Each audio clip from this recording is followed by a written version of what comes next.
Vo- eh, Quiero compartir una, una, una miniserie, o por decirlo así, que son de dos. Quiero compartirlo en dos veces porque no puedo cubrirlo en una parte. De hecho, hoy voy a cortarlo un poquito también. Y luego, dentro de 2 semanas, los niños pueden marchar. Los niños, pañuelo. ¿Tienes? Bueno, ¿alguien tiene un pañuelo? Sí. Gracias. Gracias. Quiero compartir un texto que lo vamos a hacer en 2 veces.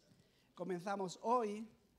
El domingo que viene no puede ser, pero el siguiente domingo continuaremos con este texto, si os parece bien. ¿Vale? Incluso hoy no podré cubrirlo todo por razones del tiempo, pero como continuaremos dentro de 2 semanas, podremos hacerlo. ¿Vale? Entonces, bueno, si tenéis vuestras Biblias, en la primera epístola de Primera de Pedro, ya estuve hablando de Primera de Pedro la última vez que prediqué, ¿os acordáis? Bueno, la primera epístola de Pedro, el capítulo 1, vamos a ver en esta mañana del versículo 13 al 24. Posiblemente no alcancemos al 24, pero hasta donde el Señor quiera, ¿vale? Yo ya os he hablado la otra vez, os hablé acerca de Pedro, ¿os acordáis? Que habíamos dicho que esta carta se escribió posiblemente en Roma y que era un tiempo difícil, había mucha persecución en aquel momento. Entonces, Pedro tiene a sus feligreses en la zona de una parte de los creyentes que estaban en la zona de Turquía, ¿no? Y entonces él les escribe a ellos, a esos creyentes que están ahí en Turquía, hoy, lo que hoy es Turquía, ¿no? Que antes eran Capadocia, Bitinia, todos estos lugares que cita el primero y segundo versículo de la epístola. A estos creyentes les escribe. Era un tiempo difícil, un tiempo en el que el Imperio Romano había desatado una gran persecución contra los cristianos. Esto fue más o menos en el año 64, a finales del año 64. Entonces, pero es curioso que en junio del 64 hubo esta es una palabra para sudamericanos, un suceso para... ¿Lo dije bien? Gracias. Bueno, que es un suceso muy importante que sucedió en Roma en junio del 64. ¿Cuál fue? ¿Os acordáis? Bueno, no tenéis que acordar de la fecha, pero ¿os acordáis que hubo mucho humo? Se quemó Roma. Nerón, que estaba más loco, quemó Roma. ¿Y a quién echó la culpa? A los cristianos. Ahora bien, había persecución y después del incendio, imaginaros lo difícil que era para los creyentes. Y no solamente se desata la persecución ya de una forma atroz en Roma, sino en todo lo que es el Imperio Romano. Y ese es el contexto. Entonces Pedro le escribe a estos creyentes que están sufriendo gran persecución y lo están pasando muy mal. Y les dice que ellos tienen que tener el tema de esta epístola es tener una fe a prueba de fuego. Y también dice esta epístola, otro tema importantísimo, en el capítulo 1, que va a decir que tenemos una esperanza viva en los cielos, ¿no? Y yo creo hoy estamos celebrando que tenemos una esperanza viva en los cielos y que hay momentos como hoy que es una bendición, ¿no? Así que yo no sé, hoy hay mucha vida entre nosotros, ¿no? ¿Verdad? Cuántas cosas bonitas están pasando. No siempre es así, a veces venimos, no es que todo nos va bien, pero en este momento hoy es un día que podemos dar gloria a Dios por todo lo que ha hecho con nosotros. Amén. Así que esa es la cuestión. Bueno, vamos a leer el texto ya teniendo un poco la idea de a quién les escribe, por qué les escribe. Vamos a leer el versículo 13. Lo voy a leer en mi Biblia de las Américas. Dice, por tanto, ceñid vuestro entendimiento para la elección. Lo voy a leer aquí, porque lo imprimo porque lo puedo imprimir con letras más grandes. Dice, por tanto, ceñid vuestro entendimiento para la acción. Sed sobrios en espíritu, poned vuestra esperanza completamente en la gracia que os traerá en la revelación de Jesucristo. Amén. Entonces tenemos que poner la esperanza en el Señor, que Él vendrá. Como hijos obedientes, no os conforméis a los deseos que antes tenías en vuestra ignorancia, sino así como aquel que os llamó es, ¿qué? Así también sed vosotros santos en toda vuestra manera de vivir, Porque escrito está, sed santos porque yo soy santo, y si invocáis como Padre a aquel que imparcialmente juzga según la obra de cada uno, conducíos en temor durante todo el tiempo de vuestra peregrinación, sabiendo que no fuisteis redimidos de vuestra vana manera de vivir, heredada de vuestros padres con cosas perecederas como oro o plata, sino ¿con qué? Sino con la sangre preciosa de nuestro Señor Jesucristo. Entonces dice, sino con la sangre preciosa como un cordero sin tacha y sin mancha, la sangre de Cristo. Porque Él estaba preparado antes de la fundación del mundo, pero se ha manifestado en los últimos tiempos por amor a vosotros, que por medio de Él sois creyentes, que les resucitó de entre los muertos y le dio gloria, de manera que vuestra fe y esperanza sean ¿en quién? En Dios, puesto que en obediencia a la verdad habéis purificado vuestras almas para un amor sincero de hermanos, amaos unos a los otros entrañablemente de corazón puro. Pues habéis nacido de nuevo, no de una simiente corruptible, sino de una simiente incorruptible, es decir, mediante la palabra de Dios que vive y permanece para siempre. Porque toda carne es como la hierba y toda gloria como la flor de la hierba. Sécase la hierba y cáese la flor. Mas la palabra del Señor, ¿qué? Permanece ¿para cuándo? Para siempre. Amén. Muy bien. Así es. Muy bien. Muy bien.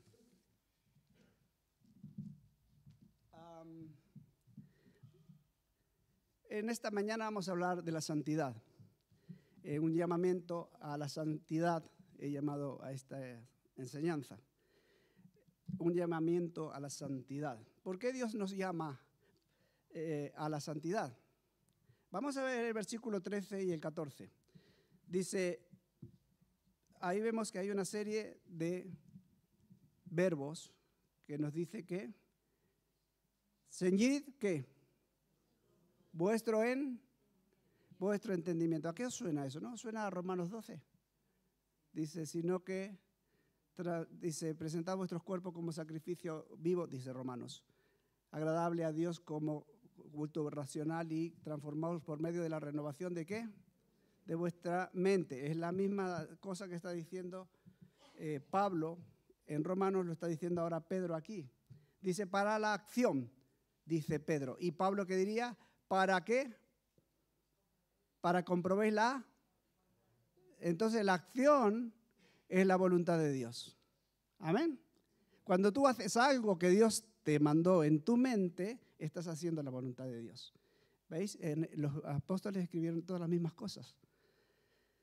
Sed sobrios en espíritu y poned vuestra esperanza completamente en la gracia que os traerá en la revelación de nuestro Señor Jesucristo. Sed sobrios tiene que ver con la balanza, que hablé hace un momento aquí. Es decir, que yo pongo una balanza en la que miro al Señor y miro cómo actúa el Señor, cómo es el Señor, cómo es su gracia amorosa y cómo yo estoy funcionando. Entonces yo hago un balance. Ser sobrio es tener discernimiento. Por eso que el texto que hemos leído antes dijo, porque si alguno toma de este pan y este vino sin discernir, o sea, sin poner en la balanza, y aquí dice, entonces discernir es estar con el dominio propio controlado, porque yo sé que si Cristo o Dios, como es su amor, como Él nos trata, con esa gracia, con ese amor, con esa paciencia, yo tengo que poner en balanza cómo es mi actitud. Por eso ser sobrio tiene que ver con dominio propio. A mí no me controlan las emociones, excepto la de las lágrimas. Pero, bueno, no quiero decir que a veces no pierdo los estribos, pero en el momento que pierdo los estribos tengo que pedir perdón al Señor y, Señor, ayúdame en tu gracia.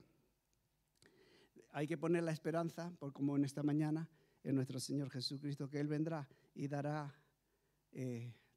nos dará su gloria completa y verle cara a cara a Él. Entonces dice, no os conforméis en la ignorancia que vivíais antiguamente, ¿no? Dice, no viváis como vivíais antes en vuestra ignorancia. Dice, no os conforméis a los deseos que antes teníais en vuestra ignorancia. Versículos 15 y 16 dice, dice el 15 y 16, sino que como aquel que os llamó es santo, sed también vosotros santos en toda vuestra manera de vivir. Versículo 16. Dice, es que me falta un versículo en la copia que hice y para no... porque escrito está, sed santos porque yo soy santos. Versículo 17. Y si invocáis como Padre aquel que imparcialmente juzga según la obra de cada uno, conducíos en temor durante todo el tiempo de vuestra peregrinación. Entonces, versículos 16 y 17. Bueno, dice, como aquel que os llamó es santo. Hoy hemos cantado mucho acerca del Señor, de la santidad de Dios, porque Dios es santo. ¿Por qué Dios es santo? Porque Dios es santo. Porque nos dice a nosotros, vivid como yo, santamente. La pregunta es ¿por qué? Bueno, seguramente todos los teólogos del mundo en algo que concluyen, por lo menos lo que he visto y he leído, ellos dicen, aunque nosotros nos esforzamos mucho en dar descripciones de lo que es la santidad, nos damos cuenta que somos tan limitados, porque la santidad de Dios es inmensa, es más allá de los cielos. Y para describirla a veces nosotros usamos términos que sí nos ayudan para entenderlo, pero nos quedamos cortos. Así que si ellos que saben mucho se quedan cortos, imaginaros yo. Pero voy a decir algunas definiciones. Dios es santo porque es esencialmente puro, porque es bondadoso, porque es perfecto absolutamente en su carácter moral y totalmente separado del pecado. Es santo porque personifica el misterio de su majestuosidad. Ahora vamos a explicar esto. Por eso nadie le puede resistir su presencia. Hay dos versículos, uno en el Antiguo Testamento y uno en el Nuevo Testamento, que hablan de Dios y dice que Dios es 3 veces santo. Uno está en Isaías 6, del 2 al 5, y dice así, dice, por encima de él había serafines. Es una visión que tiene Isaías. Cada uno tenía 6 alas, con 2 cubrían sus rostros, con 2 cubrían sus pies, y con 2 volaban. Y el uno al otro daba voces diciendo, santo, santo, santo es el Señor de los ejércitos. La tierra está llena de su gloria. Y se estremecieron los cimientos de los umbrales a la voz del que clamaba, y la casa se llenó de humo. Entonces dije, ¡ay de mí! Porque estoy perdido, Pues soy hombre de labios inmundos y en medio de un pueblo de labios inmundos habito. Porque han visto hoy mis ojos al Rey, el Señor de los ejércitos. Entonces, vemos que el Señor en su soberanía permitió una ventanita a Isaías y ver algo del trono de Dios. Y él está tan espantado que ve incluso los ángeles que volaban, que con dos alas cubrían sus pies y con dos sus ojos, porque incluso los ángeles no podían resistir la gloriosa presencia de Dios. Hoy nos enseñaron en la escuela dominical que David dice, el Señor es mi pastor. Y él dice, Yahweh es mi pastor. El Shaddai, el Dios sobre los cielos de los cielos, es mi pastor. O sea que el Rey del universo es una persona sencilla que me mira a mí y me cuida. El Rey del universo. Y aún así no podemos describir lo grande que es Dios. Entonces, él dice, mira, al verlo, dije, ay de mí, porque soy un hombre de labios inmundos. ¿Cómo Dios ha tenido la misericordia de mostrarme algo tan espantosamente maravilloso? Dice, seguro que voy a morir, seguro, porque nadie que vea a Dios sobrevivirá, dice la Biblia. Ellos entendían eso también. Dice, seguro que voy a morir. Además, vivo en un pueblo que también son igual que yo, de labios inmundos.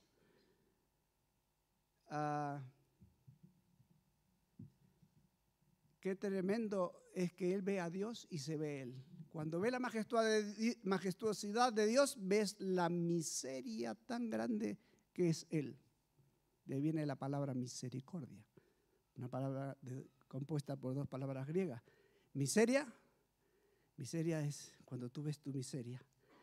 Qué miseria tan grande, pero cuánto cardio hay, cuánto corazón hay de parte de Dios. Dios, cuando más grande es la miseria, su cardio es más grande. Amén. Qué bueno es esto, saberlo, ¿no? Otro texto del Nuevo Testamento lo encontramos en Apocalipsis. Apocalipsis dice, y los cuatro seres vivientes, este es Juan, que ha tenido una visión de Jesús, y dice, y los cuatro seres vivientes, cada uno de ellos estaban llenos de ojos alrededor y por dentro, y día y noche no cesaban de decir, ¿qué? Santo, santo, santo es el Señor, el Dios todopoderoso, el que es, el que era y el que ha. Amén. Por eso tenemos una esperanza viva, porque iba a venir el todopoderoso. Amén. Estas dos imágenes nos muestran lo que es Dios. Pero seguimos leyendo, dice. En su mano derecha tenía 7 estrellas. Y en su boca salía una espada aguda de 2 filos. Su rostro era como ¿qué? Como el sol cuando brilla en toda su fuerza. Cuando lo vi, caí como muerto. Dice lo mismo que Isaías, ¿no? Caí como muerto. Cuando lo vi, caí como muerto y él puso su mano derecha sobre mí, diciendo, no temas, yo soy el primero y el último. Amén. El que es, el que era y el que ha de venir. Entonces, aquí Juan, también el Señor le abre una ventanita para ver el trono de Dios o una parte del trono de Dios, y él se queda cuando lo ves. Bueno, en este caso fue a Jesús que lo vio. Cuando lo ve, le pasa lo mismo que a Isaías, dijo, se cayó como muerto. Dije, ya está, este es el final. Ya sé que quien vea a Dios morirá, porque es tan grandemente maravilloso y santo, ¿no? Que Dios, un hombre de pecado, vio su miseria y se cayó desmayado. No es para menos, ¿no? Muy bien. Una de las cosas que la Biblia describe, reciclo el papel, ¿vale? Una de las cosas que la Biblia nos enseña es que Dios es lento ¿para qué? ¿Y para qué es grande? Para la misericordia. Es decir, tiene un corazón grande cuando hay mucha miseria. Misericordia. Tiene un cardio grande, bum, bum, bum, bum, bum, bum, cuando hay mucha misericordia. Algunos interpretaron mal esto y dijeron, bueno, como la salvación es por gracia, vamos a pecar para que la gracia sobreabunde. Y dice Pablo, no, de eso nada. Dice, en ninguna manera. ¿No? Y les corrige. Porque pensaban que, bueno, como Dios es tan bueno y tan misericordioso, al final Dios me va a perdonar. Fijaros que algunos vivían así, algunos de los creyentes de entonces que estaban perseguidos, algunos se lo tomaron a risa, ¿no? Y dice, y entonces Pedro le tiene que decir el Señor, algunos dicen que el Señor va a tardar en venir y que al final nos va a perdonar a todos. Pero os voy a decir, el Señor no se tarda en cumplir su promesa, según algunos la tienen por tardanza, sino que es paciente para con todos, no queriendo que nadie perezca, sino que todos, que vengan al arrepentimiento. Una de las cosas que tenemos que entender es que la misericordia de Dios, su amor, su gracia, yo creo que una de las cosas que más me impresiona a mí es el amor de Dios. Pero quiero deciros una cosa, que el hecho de que Dios sea paciente, que sea lento para la ira, Dios no es indulgente. Dios no es indulgente. Fijaros si no es indulgente que Dios al pecado lo clavó en la cruz en la persona de su Hijo. Y si Dios clavó el pecado en la cruz en la persona de su Hijo y juzgó al pecado, que incluso su Hijo le dijo, Padre, ¿por qué me has abandonado? Y él dice, es porque tienes que cumplir esa función. Entonces, si Dios juzgó a su Hijo, ¿cómo nosotros, teniendo una salvación tan grande, la vamos a tener despreciada a la sangre de Cristo?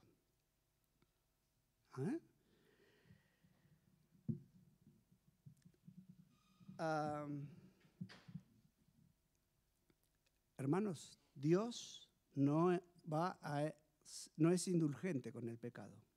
Éxodo 34:6 dice lo siguiente. Entonces pasó el Señor por delante de él y proclamó, por delante de Moisés, ¿vale? Y el Señor pasó por delante de Moisés y proclamó, el Señor, Dios compasivo y clemente. 34:6 y 7. Compasivo y clemente, lento para la ira y abundante en misericordia y verdad, que guarda la misericordia a millares guarda la misericordia. El que perdona la iniquidad, la transgresión y el pecado, y que no tendrá por inocente al culpable. El que castiga la iniquidad de los padres sobre los hijos y sobre los hijos de los hijos hasta la 4ª generación. Fijaros las cosas que hace el Señor. El Señor es compasivo y clemente. El Señor es lento para la ira y grande en misericordia y verdad. Y eso es algo que yo siempre proclamo eso. Pero ojo, que Él no tendrá por inocente al culpable. Estamos hablando de santidad, hermanos. No tendrá por inocente al culpable. Versículo 15. Sino que como aquel que os llamó, ¿quién nos llamó? Es santo. ¿Quién es el que nos llamó? El santo. Los judíos dicen el santo, ¿no? El santo. Así también sed vosotros santos en toda vuestra manera de vivir. Luego dice, sed santos porque yo soy santo. Versículo 17 dice lo siguiente. Dice, tenemos un Padre, dice, y si invocáis como Padre aquel que imparcialmente juzga según la obra de cada uno, conducíos en temor durante todo el tiempo de vuestra peregrinación. Entonces, ¿qué nos dice aquí el texto? Nos dice que tenemos un ¿qué? Un Padre, ¿no? Y de hecho Jesús nos dice, mira, tenemos un Padre tan amoroso que podemos dirigirnos a Él en la oración, ¿no? Que dice, Padre nuestro, que estás en los cielos. David lo dijo de otra manera, el Señor es mi pastor. Es mi Padre nuestro que estás sobre los cielos de los cielos, sobre el universo, que controlas todo, tú eres mi Padre. Y mi Padre es tan bueno, tan maravilloso, que si yo le pido un pan, nunca me da una piedra. Y si le pido un pescado, jamás me va a dar una serpiente. Si nosotros, siendo malos, sabemos dar cosas buenas a nuestros hijos, mira qué cosita más hermosa que hay aquí, ¿no? Ese bebé. Si sabemos dar cosas buenas a nuestros hijos, ¿cuánto más vuestro Padre Celestial nos dará con Él todas las cosas? Amén. Amén, hermanos. Dios nos ama de esa manera, ¿no? Pero a la vez nos dice que el Padre, ¿y qué más? Dice el texto. El Padre de aquel que hace acepción de persona y juzga según la obra de cada una. Dice que es Padre y a la vez que es juez. Ojo, es Padre y es juez. En la cruz vemos al Padre que pone a su Hijo y el Hijo dice, Padre, ¿por qué me has desamparado? Ahí vemos al Padre mirando, sacrificando a su propio Hijo para salvarnos a ti y a mí, para salvarnos de todas las cosas que nos separan de Dios. Pero a la vez es que es un Padre bueno, pero a la vez es un Padre justo. Dice, mira, aunque eres mi hijo, tienes que morir, porque alguien tiene que pagar. La salvación, hermanos, siempre decimos que es gratis, pero no es así. Es gratis para nosotros, el Señor nos la dará gratuitamente, pero Él pagó, tuvo que pagar algo, ¿no? ¿O no? Pagó con su vida, con su sangre. No es gratis. Por eso que tienes que valorar lo que tienes. Bien. ¿Qué más? Dice, puesto que invocáis por Padre y Juez justo de la obra de cada uno. Dice, conducíos ¿en qué? En temor. ¿Qué es temor? Bueno, temor es que si yo tengo un Padre que me ama y que a la vez es recto, pues le voy a respetar. Le voy a tener temor porque yo sé que si hace algo... Yo cuando mi hija era pequeña, le dije que nunca entra en las redes. Y una vez entró en las redes sociales. Y en unas redes que, bueno, no eran malas, todavía no llegó a entrar, pero yo le tenía prohibido entrar. Y ella estaba en ese momento, estaba en Francia, y cuando yo me enteré, ella estaba en Francia. Entonces le dije, mira, hija, quiero decirte que a partir de ahora no uses el móvil porque por una razón que ya te explicaré cuando vengas. Claro, cuando ella vine y se lo expliqué, se le cayó el pelo a la pobre, ¿no? Le dejé un año sin móvil. Y me acuerdo que ella cambió su actitud y faltaban unos meses para el año. Me decía, papá, ¿todavía no me lo vas a dar? No, te dije que ya te lo diré. Pasó un año. Bueno, ella aprendió la lección. Pero es que tenía que explicarle que eso no se pueden, o sea, hay cosas que no pueden entrar. Ahora cuando el bebé sea pequeño, que tenga un año, Grayson, la mamá y el papá van a tener que poner enchufes, en los enchufes poner una tapita para que el niño no meta los dedos, ¿no? Para protegerlo. Así somos los papás. Temor. Temor es lo mismo que discernimiento, que la balanza. Es decir, cuando yo soy tentado, en el momento tengo que discernir, es decir, entender que si Dios, que es santo, me llama a mí también a ser santo. Entonces no hay ningún problema de ser tentado, no es un pecado, pero tengo que resistir la tentación y a buscar al Señor. Decir, Señor, mira, en esto yo soy tentado, ¿vale? Si estoy fuera de orden en mi carácter, en mi forma de expresarme, en mi forma de amar a mis hijos, en mi forma de hablar con mi esposa, tengo que tener temor de Dios. Tengo que tener temor de Dios en mi trabajo, de no engañar a mi jefe, tengo que tener temor o discernimiento, entender, saber dónde estoy parado, porque eso me da dominio propio, ¿no? Por eso es importante estudiar las Escrituras para ello, que el Señor nos va cambiando. Dice, conducidos en temor, ¿qué? ¿Cuánto? Todo el tiempo de vuestra peregrinación, ¿no? ¿Todo? Todo. Ahora bien, fijaros, ya que decís todo, vamos a ver que hay palabras. En el versículo 15 hay una palabra y en el versículo 17 hay otra palabra que es ¿qué? Todo. Fijaros lo que dice el 15. Dice, sed santos ¿en qué? ¿En qué? ¿En qué? En toda. Es decir, en lo que yo soy. ¿Quién soy yo? Eso fue lo que nos enseñaron este fin de semana con los hombres. ¿Quién eres tú como hombre? ¿Por qué Dios te hizo hombre? ¿Para qué te hizo hombre? ¿Qué es tu función? ¿Qué es tu función como padre, como hijo, como abuelo, como hermano, como siervo del Señor? ¿Quién eres tú como empleado de la empresa en la que trabajas? ¿Quién eres tú? En todo, ¿quién eres tú? ¿Cómo manejas tú tu economía? ¿Cómo manejas el afecto con tus familiares, con tus hermanos, tus primos, tu esposa, tus hijos? En toda vuestra manera de vivir, cuando estás solo y que nadie te ve y aparecen las cosas que te sientes atraídos y que a lo mejor no es lo mejor para ti. Cuando no hay ninguno de los que estamos aquí, ¿quién soy yo? ¿Quién soy yo? ¿Quién soy yo? ¿Cómo actúo yo en toda mi manera de vivir, en mis deseos, en mis sueños, en mis... ¿Quién soy yo? En todas mis tentaciones. Y tú puedes poner en tu vida todo lo que implica tu vida. ¿Qué es tu vida? ¿Te has puesto a pensar, qué es mi vida? Pues hazte una lista de mi vida y haz una lista y vas a ver que no vas a acabar nunca.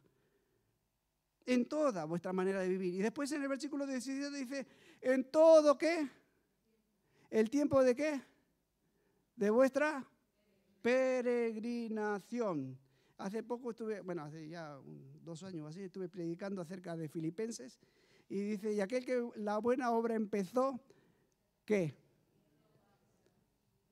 Aquel que la buena obra empezó, aquel que la buena obra empezó, ¿qué más dice? Será fiel en completarla, será fiel en completarla en ti. Completarla en ti.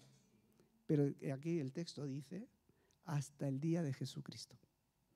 El texto dice, y él será fiel en completarla hasta el día de Jesucristo. Es decir, toda tu vida. Si tú eres creyente aquí hoy y eres joven o eres más mayor, que sepa que el resto de tu vida, has tomado una decisión para el resto de tu vida, como cuando te casas. Para el resto de tu vida. No es una cosa de moda, ¿sabes? No es una cosa que, mira, ahora está bueno ser evangélico, ¿eh? Mira, me apuntaban los evangélicos. No, es una cosa personal con Dios, que decides para toda tu vida, ¿sabes? Por eso que hay creyentes que van de ola en ola. Yo me acuerdo que en mi época, hace como 40 años atrás, la moda era ir a todas las conferencias. Yo iba para aquí y para allá, hasta que después ya no me traía. Y era un cristiano de conferencias. Y después dejé de ir por 30 años. Ahora estoy comenzando a ir y ha sido de bendición este fin de semana. Sed santos porque yo soy santo. No tiene que ver con las cosas que tú haces. Tú no eres santo porque eres una buena persona, un buen tipo. Eres santo porque Dios te ha apartado para Él. Y eres santo porque Dios ha dado su espíritu en ti. Amén. Muy bien. Fijaros lo que dice el versículo 18. ¿Cuál es la razón o el coste para que nosotros fuéramos santos? Versículo 18 dice, sabiendo que fuisteis, ¿qué? Redimidos de vuestra vana manera de vivir. En el versículo 14 dice de vuestra ignorancia en la que vivías en vuestros malos deseos. Aquí lo dice lo mismo en distintas palabras. De vuestra manera de vivir, heredada ¿de quién? ¿De quién? De vuestros padres. De vuestros padres. No, aquí es un término general a los padres, pero también a la sociedad en la que nacimos. Entonces hemos heredado cosas como oro o plata. ¿Por qué heredamos eso? Porque los valores que nos enseñaron fueron los valores distintos de los valores de Dios. Creo que todos los que estamos aquí deseamos que nuestros hijos tengan buenas carreras, sean buenos profesionales, que ganen dinero y que tengan sus vidas prósperas. Eso está bien, pero ese no es el fin. El fin es que si ellos son capaces de tomar valor de los valores de Dios, porque todas las demás cosas vendrán por añadidura.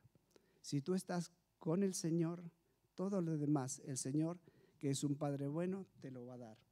No es que te va a hacer rico, ojo, si te hace rico, fenomenal, invítanos a todos. Pero no tenemos nada contra los ricos, ¿no? Pero, ¿entendéis eso? Entonces, Cristo pagó todo lo que nosotros teníamos que pagar, lo pagó Él en la cruz. Él, con su sangre preciosa. Esa sí que es preciosa, no los billetes de 50 euros. La sangre de Cristo es la preciosa, porque es un precio muy alto el que pagó por nosotros. Su propio Hijo, que estaba preparado antes de la fundación del mundo. Es decir, que Dios me amó y nos amó antes de la fundación del mundo, a mí, Carlos Chiesa, y a ti, y a ti. Y él tenía su nombre antes de la fundación del mundo. Después, más tarde, cuando ya estábamos en la pancita de mamá, Él nos miró y dijo, mira qué guapo que es Carlos Chiesa ahí en la pancita, ¿no? Y más tarde me amó en la cruz. Y más tarde, hoy, como nos enseñaban en la escuela dominical, está a mi lado todos los días, hasta el fin del mundo. Muy bien, eso es. La sangre preciosa de Cristo que nos ha limpiado. Estaba preparado antes de la fundación del mundo. Y por eso, gracias a eso, somos creyentes hoy en el Señor. Muy bien. Muy bien. Vamos a dejarlo ahí. Solamente que quiero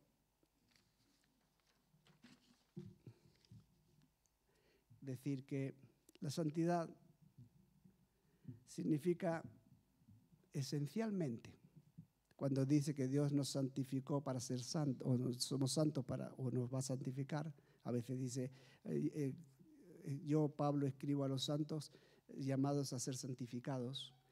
Una cosa es ser santo, porque ya somos hijos de Dios, y ahora Dios quiere comenzar la obra de santificación, es decir, cambiarnos nuestra manera ignorante y que nos enseñó en la sociedad del pasado. También de nuestros padres. Yo como padre amo a un montón a mi hija, pero ha habido cosas que yo me he equivocado y le he enseñado mal. Otras he enseñado bien, pero yo hice lo que podía. Entonces, Dios quiera que el Señor ahora no solo que llegue a su vida, sino que le enseñe bien las cosas que yo le he enseñado mal. La santidad es que Dios viene a poner en orden nuestra vida, hermanos. Es que Dios viene a poner en orden nuestra vida, porque Él es un Dios glorioso, maravilloso, perfecto en santidad y viene a poner en orden en nuestra vida. Todos hemos venido al Señor con diferentes circunstancias personales. Hemos venido con cosas que nos han dolido y con pecados que incluso hoy en día los seguimos cometiendo, para vergüenza nuestra. Ojalá el Señor siga obrando en nosotros y nos cambie. Todos venimos con diferentes circunstancias, con dolores del alma, con amarguras que no hemos superado, ni haciendo con muchos años. Eso es algo que nos enseñaron el fin de semana. Tratar con el pasado. Cosas que venimos arrastrando que no nos traen gozo, sino que nos traen amargura. Y son heridas que sangran todavía, No penséis que no. Y son cosas que el Señor quiere tratar con nosotros. Quiere poner en orden nuestra vida. Quiere santificarnos. Podemos usar la palabra santificar, pero quiere poner en orden nuestra vida. Quiere poner en orden lo que sabemos y también lo que nosotros no sabemos. Porque hay cosas que nosotros hacemos por inercia, pero que están mal, o comportamientos, actitudes, y quiere mostrarnos con su luz en donde estamos. Rencores que no somos capaces de superar. Piensa en un rencor que tú tengas o en alguien que siempre que piensas en esa persona, no sabes cómo reaccionar o no, tienes sentimientos contrarios, incluso de amargura.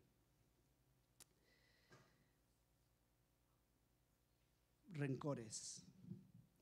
Posiblemente por la dureza de nuestro corazón, que es por causa de la dureza de nuestro corazón, todos hemos pensado o estamos pensando o pensaremos en la palabra divorcio, en la palabra separación. ¿Quién no ha pensado eso? Todos, en un momento.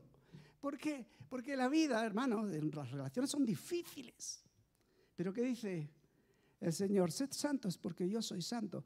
Tenéis que ser equilibrados, tener dominio propio y hacer un balance de lo que Cristo hizo por mí.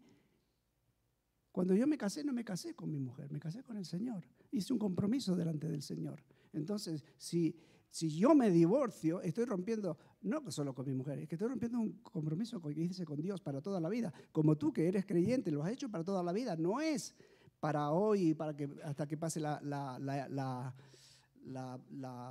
el tiempo de moda. No, es para toda la vida ser creyente. Entonces, incluso las buenas cosas que hemos aprendido, hermano. Incluso las buenas cosas que hemos aprendido en el pasado, que nos enseñaron nuestros papás, que nos han amado y nos han cuidado y nos enseñaron muchas cosas buenas, la verdad. Debemos ser agradecidos con ellos hoy en día. Y debemos darle una parte de lo que mucho que ellos nos han dado, diciéndoles, oye, gracias por lo que hiciste por mí. Gracias a la manera que me has amado. Gracias, papá. Mira, yo te voy a cuidar. Qué buen gesto, ¿no? Que sus hijos han cuidado de su padre. Eso están devolviendo una mínima parte de lo que su padre hizo por ellos. Y es lo que tenemos que hacer. Otros hemos hecho cosas buenas que hemos aprendido. A lo mejor una profesión, no sé. Una profesión con la que hoy en día estás bendiciendo como cristiano y a otros. Si eres médico, como el médico que tenemos aquí, pero además de médico es un pastor. Que él va, no solamente le dice, tómate esta pastillita, sino que le dice, tengo otra pastillita mejor, que es el Señor. ¿No? Claro, ¿verdad? Entonces, todas esas cosas tenemos que ponerlas en valor. Hemos formado algunas familias, venimos al Señor, vinimos con familias que hemos formado y una cosa buena, era de una bendición. Tenemos esposas, tenemos hijos preciosos a los que amamos y ahora hemos acercado al Señor. Vamos a decir, Señor, mira, yo lo hice cuando yo no te conocía, pero gracias por esta bendición de hijos y de esposas que tengo. Mira, los voy a poner delante de ti. Y además no solamente los voy a poner a ellos, me voy a poner yo aquí con mi esposa y me voy a casar. Si tú no has hecho eso, pues mira, es una buena oportunidad para poner en orden esa parte de tu vida. Es un gesto sencillo, pues es algo simbólico, porque tú ya has entregado tu vida al Señor, estás agradecido al Señor, pero a lo mejor es algo que puedes hacer para poner orden en tu vida. Decir, yo quiero que esto esté en orden, Señor. Quiero que esté en orden esto, Señor, de mis papás, que ellos me han amado tanto y nunca les he dicho que te quiero. Entonces, todas estas cosas.